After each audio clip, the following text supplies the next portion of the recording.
Children, Sairam, this is Meghamis here, and today we are going to start with our new lesson number 3, that is chemical reactions and equations. Okay students, so this is our session 1. Now from the chapter name itself you must have come to know we are going to study many chemical reactions and we are going to see what are chemical equations. Okay, so we'll start.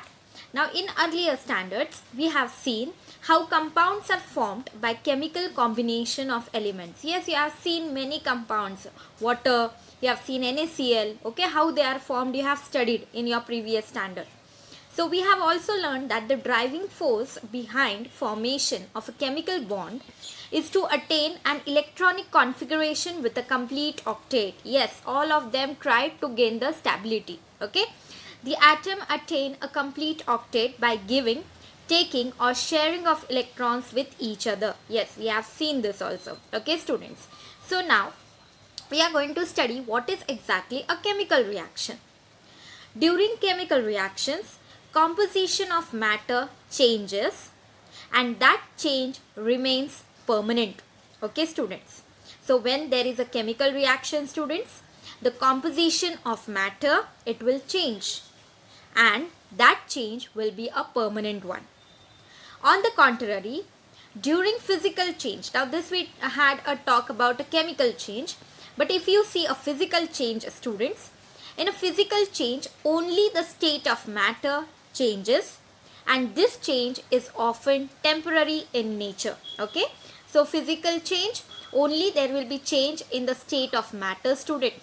Okay, and this change will be the temporary in nature. Okay students, so two type of changes. One is a chemical change in which chemical reaction will be involved and second one is the physical change. Okay, a physical change, first we'll see about that, takes place due to change in the parameters such as temperature, pressure. Often a physical change is reversible. The composition of matter remains the same in a physical change. So composition will remain the same. For example, ice is transformed into water on heating and water is transformed into ice on cooling. Yes, you all know this. On the contrary, if the composition of matter changes during a process, then it is called a chemical change students. Okay. When we call a particular process or phenomenon as a chemical change, some chemical reactions are taking place in a concerned matter. So as I told you before also, as there is a chemical change is there, that means a chemical reaction is involved there. Okay students. Now you can see here, you can see the ice cubes, if they are going on melting, this is a type of a physical change as there will be change in the temperatures. Okay, parameter here is the temperature. So ice is getting converted into water. So this is a type of a physical change students. Okay, now a chemical reaction is a process in which some substances undergo bond breaking and are transformed into new substances by formation of new bonds. Okay students, so chemical reaction, you will remember students, it's a process in which there is breaking of some bonds, okay, and a new substances bond are formed with a new bond. Okay, the substances taking part in the chemical reactions are called reactants, whereas the substances formed as a result of a chemical reaction by the formation of the new bonds are called the products. So you have the two parts, okay students, in a chemical reaction. You have the reactants which react together, which are taking part in the reaction, okay, and you get the product after they react, okay, which is formed having the new bonds. Okay, for example, formation of carbon dioxide gas by combustion of coal in air is a chemical reaction. In this reaction, coal, that is carbon, and oxygen from air are the reactants. They will react together students and you get the product, that is carbon dioxide gas. Okay students. A chemical reaction is represented by writing a chemical equation. Okay students, so we'll write a chemical equation to represent a chemical reactions. Okay. Now the ripening of fruits and vegetables. Now you can see here tomatoes. Okay, you can see how the color is changing.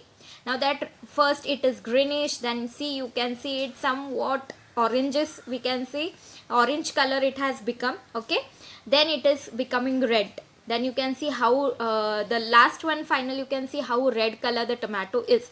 Now from that red color tomato, can it again go back to green color tomato? Can it become? No student, it cannot become, right? So this is a type of a chemical change in the nature. Okay students, now chemical equations, we will see now what is this students. Chemical reaction can be written in brief as follows.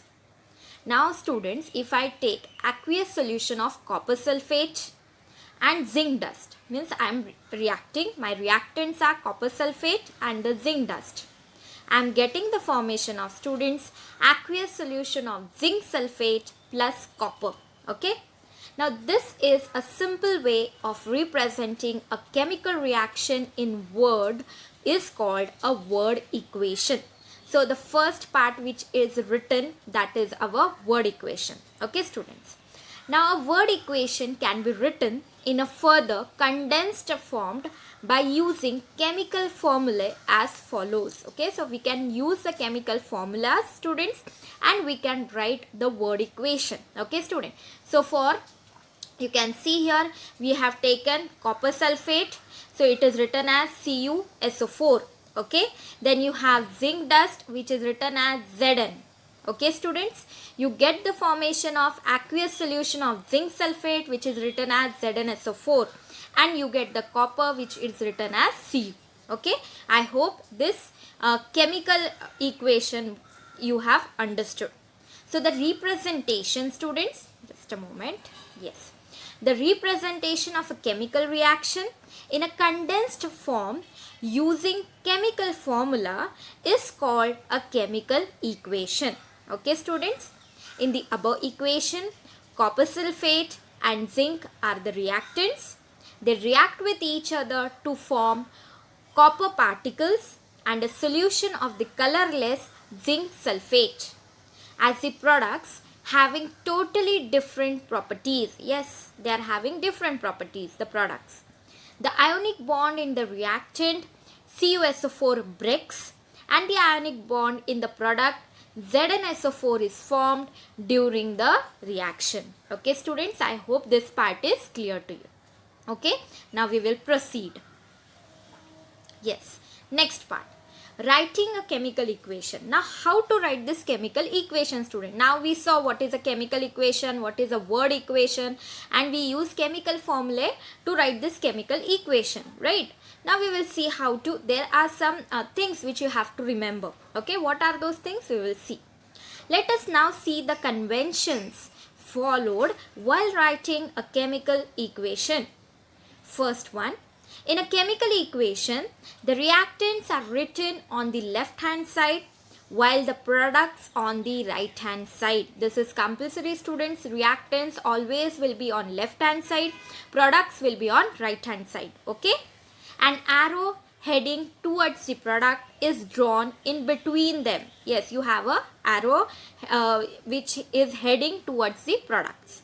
This arrow indicates the direction of the reaction. Okay. Second part, what is important? If the reactants or the products are two or more, they are linked with a plus sign. Yes, we write a plus sign in between them.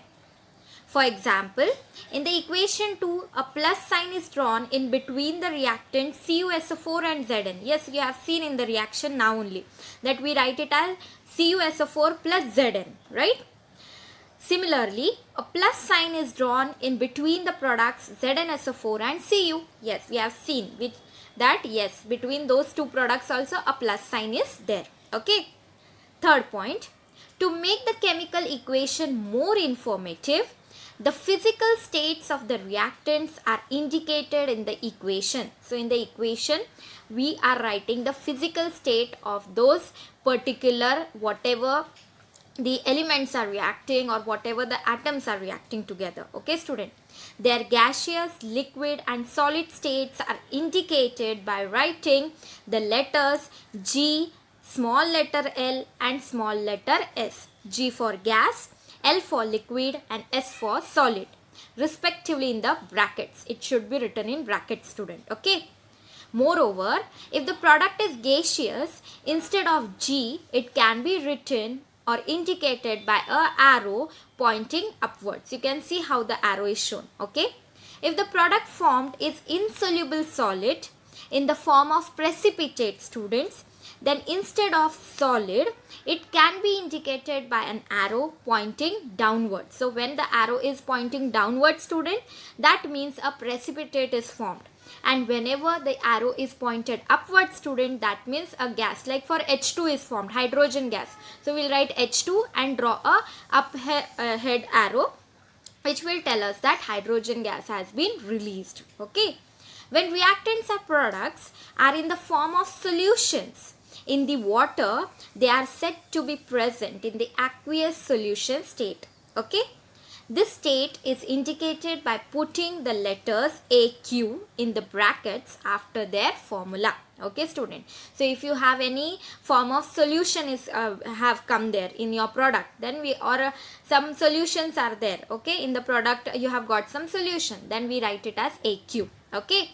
Thus the equation 2 is rewritten as equation 3 shown below. So the same equation what we have seen, students, we will see how it is written. See, CuSO4, it is written aqueous. Okay, so in aqueous state we are taking it. Zinc we are taking in solid state, so it is written S.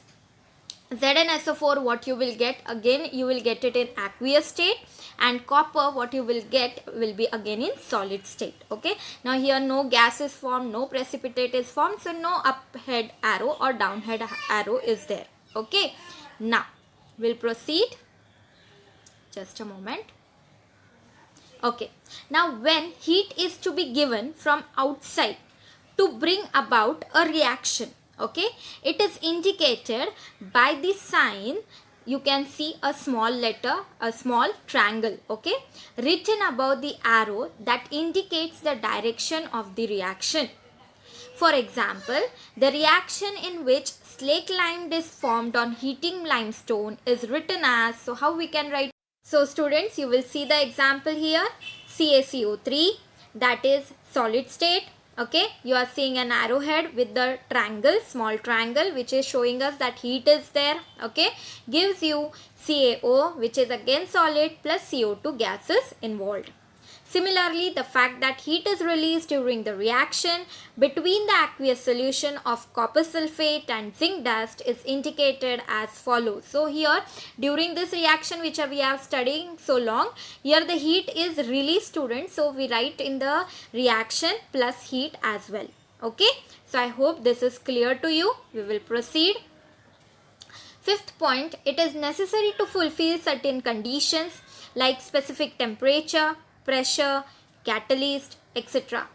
to bring about some reactions. These conditions are indicated below or above the arrow indicating the direction of the reaction. For example, the reaction of a vegetable oil takes place at a temperature of 60 degrees Celsius with hydrogen gas in presence of nickel catalyst, students, and it is written as follows. Okay, so how we will write it, students?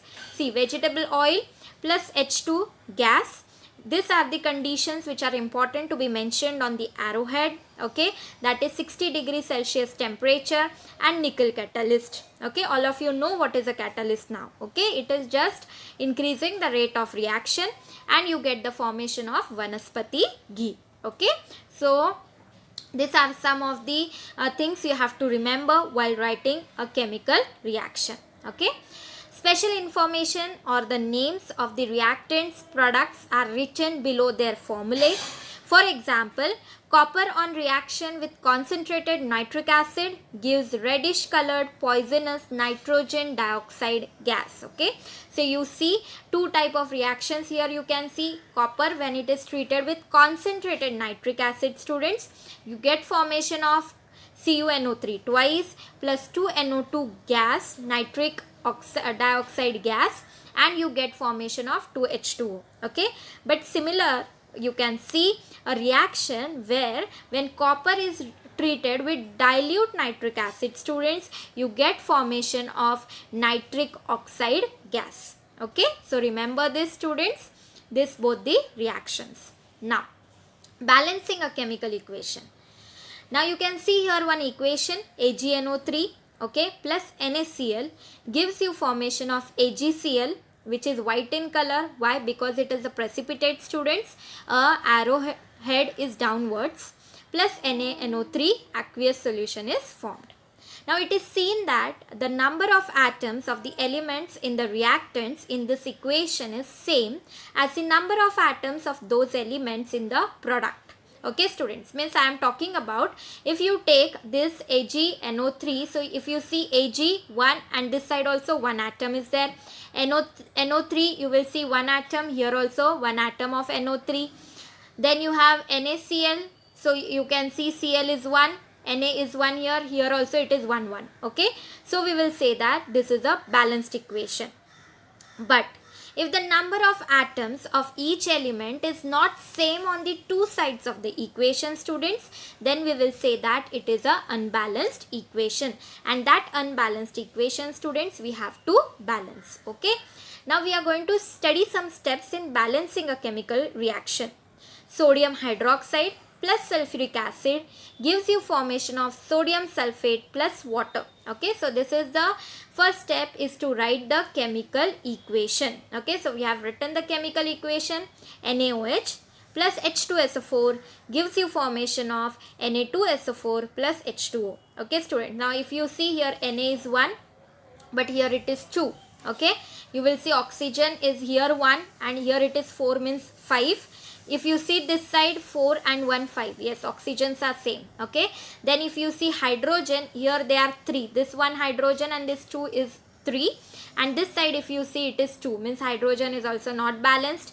Sulfur 1 and here also 1 sulfur, so yes, sulfur is balanced. Okay, so mainly here we need to balance sodium and hydrogen. Okay, so see here, step 2, check whether the equation 10 is balanced or not by comparing the number of atoms of the various elements present on the two sides of the equation. Yes, student, we have done that. We have seen sodium was 1 and that in the product side it was 2.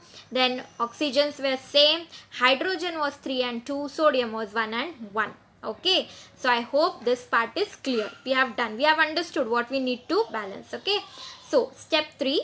It is convenient to start balancing an equation from the compound which contains the maximum number of atoms. Okay.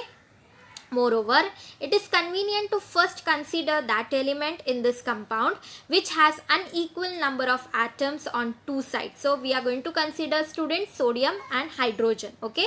So initially first we will talk in the terms of sodium atoms. So initially 1 in NaOH. Okay, in the reactant side, and in the product side you have 2. So if I want to make this 1, I have to change it to 2 atoms. I have to multiply 1 by 2. So 1 into 2 will become 2. Yes? Yes. So yes, I have to make it 2 NaOH. Okay, so let's see. Now when I make it 2 NaOH, students, sodium atoms got balanced. Whatever are the oxygen atoms, they become 6 and 5. Hydrogen has become 4 and 2, and so sulfur has remained 1 and 1. Okay, so I'll just show you again how this has happened. Okay, we'll just go back to the reaction, students, and we will see. Just a moment. See here. Now if I write it here 2 NaOH, this is my 2 here. What will happen? Sodium, now it has got balanced. Okay, now oxygen, this is 2 for oxygen also. Now this 2 oxygen atoms and this 4 oxygen atoms, so oxygen has become 6 this side. So here there are 6 oxygen I will write. But if this side, if you see, students, in the product side, how many oxygen? These are 4 and this is 1, 5. So here 5. Again now oxygen is unbalanced. Okay, then if you see hydrogen, this is 2 for this hydrogen also, and here 2, means the hydrogen has become here 4. And here the hydrogens which are there, we'll see how many are there. They are only 2. These 2 hydrogens are only there. Sulfur, if you see, 1 sulfur and 1 sulfur as it is. Okay. So now, student, again now as we have balanced sodium, now we need to balance oxygen and hydrogens. Okay. I hope it is clear to you now. Yes. So we'll see what we can do for that. Okay, now number of atoms of hydrogen we will do. Initially in NaOH and H2SO4 they become 4. now.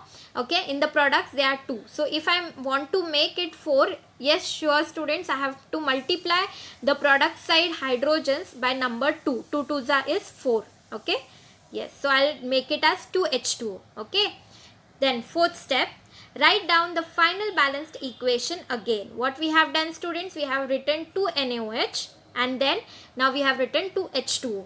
Yes, now we will see whether it is balanced or not. Now 2 sodiums, here also 2 sodium. Yes, sodium is balanced. Oxygen, if you see here, this 2 is for this oxygen also. So 2 and this 4 becomes 6. Here also now this 2 oxygens, this 2 is for this oxygen also. So 2 and this 4, 6. Yes, my oxygen is also balanced. Hydrogen, if you see students, here this is 2 hydrogens, these are 2, they have become 4. Yes, and here also 2H2 means they have become 4. 2 2s is 4. Yes, my hydrogens have also balanced, and sulfur is 1 and 1 both the sides. Okay student, so in this way a balanced equation is obtained from an unbalanced equation by applying proper factors to appropriate reactant product so as to balance the number of each elements in the step. So students, you can add the numbers, maybe in the reactant side you need to add, you can add, or you can add it in the product side as well. Okay, so I hope all the 4 steps are clear. So yes, we have come to end of the today's session. So today we studied about students chemical reaction. Yes, physical and chemical changes we have seen. Chemical reaction is nothing but a new substance is formed with the new bonds. Yes, physical change we have seen. Yes, it is reversible, we have seen this. Chemical change, yes, it is a permanent change, right? We have seen chemical equations, how to write from the word equation students. Writing a chemical equation, we have seen how to write using the chemical formulae, and we have seen the balancing of a chemical equation. How to balance any chemical equation is given, how you can balance it. Okay, I hope today's session you have understood. Please go through it properly. We'll meet in the next presentation. Thank you. Sai Ram. Take care.